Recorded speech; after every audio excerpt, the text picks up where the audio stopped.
বর্তমান যা পরিস্থিতি তাতে কি মনে হচ্ছে ভোট হবে?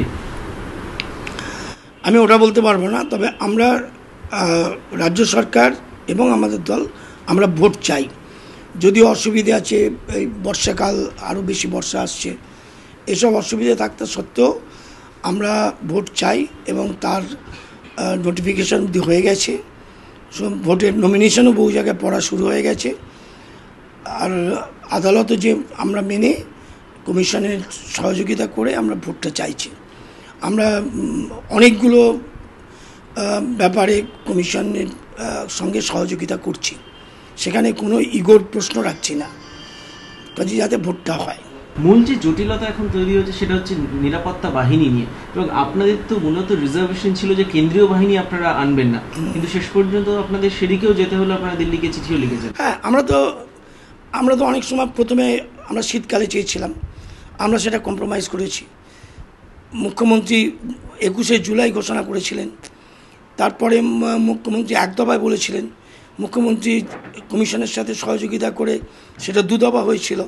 পরবর্তীকালে হাইকোর্টের নির্দেশে 3 দফা, তাও রাজি হয়েছেন। আমরা 100 কোটি টাকা দিয়ে দিয়েছি। আমরা পুলিশ অন্য স্টেট থেকে নেবার জন্য 9টা স্টেট থেকে চিঠি দিয়ে দেওয়া হয়েছে। তো সব মিলিয়ে পরপর, এমনকি আমরা নীতিগতভাবে রাজি ছিলাম না, তা সত্ত্বেও কেন্দ্রীয় সরকারের কাছে ফোর্স চেয়েছি। মুখ্যমন্ত্রী কালকেই সেটা অনুমতি দিয়েছেন।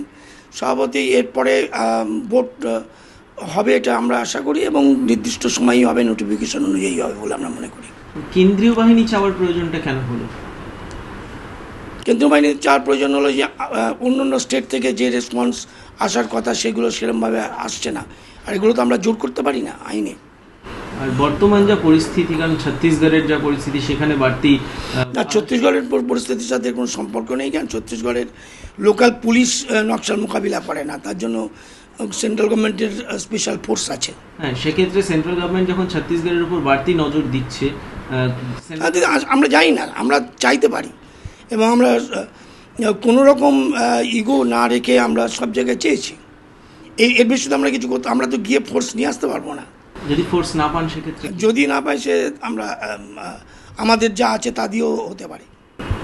সেক্ষেত্রে কি আবার নতুন করে পরিকল্পনার কথা, মানে দিনক্ষণ নতুন? না, দিন তো কোর্ট ছাড়া কেউ পরিবর্তন করতে পারবে না, আর নোটিফিকেশন হয়ে গেছে, নমিনেশন জমা অনেক জায়গায় পড়ে গেছে, কাজে সে ক্ষমতা আমাদেরও নেই, আশা করি অন্য কারোরও নেই। সেক্ষেত্রে কি আদালতের দ্বারস্থই হবেন? যদি না, আমরা কোনো আদালতের দ্বারস্থ হবার কোনো জায়গায় নেই, আর কে কী হবে আমি সেটা জানি না, হওয়া উচিত নয়। নিজেদের মধ্যে অনেক আলোচনা হচ্ছে, এই পদ্ধতিতেই নির্বাচন যেমন 7টা হয়েছে সেভাবেই নির্বাচন করা হোক, আর নির্বাচন হলে মানে হিস্টোরিক্যাল, পিসফুল অ্যান্ড অবাধ গণতান্ত্রিক নির্বাচন হবে।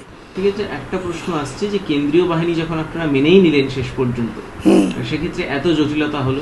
না, আমরা তো চাইনি, আমরা তো এটা গোপন করে বলছি না, আমরা তো কেন্দ্রীয় বাহিনী চাইনি, এবং আমরা হিসেব করে দেখিয়ে দিয়েছিলাম যে কেন্দ্রীয় বাহিনী ছাড়াই প্রেমিস ওয়াইজ 2 জন করে দিয়ে ম্যানেজ করা যায়। কিন্তু সেক্ষেত্রে এখনো এটা কি এস্টাবলিশ হলো না যে আপনারা মানে রাজ্যের আইন? যে কিছু এস্টাবলিশড হতে পারে, বাট আমরা তো ইলেকশন চাই বলে অনেক কিছুর সাথেই কম্প্রোমাইজ করেছি, এবং সেটা তো আমাদের কোনো ইগো কেন্দ্র করে করিনি। আমরা তো চাইছি ইলেকশন, তাতে তো আমরা অনেক ব্যাপারেই কম্প্রোমাইজ করেছি, এটাও করেছি।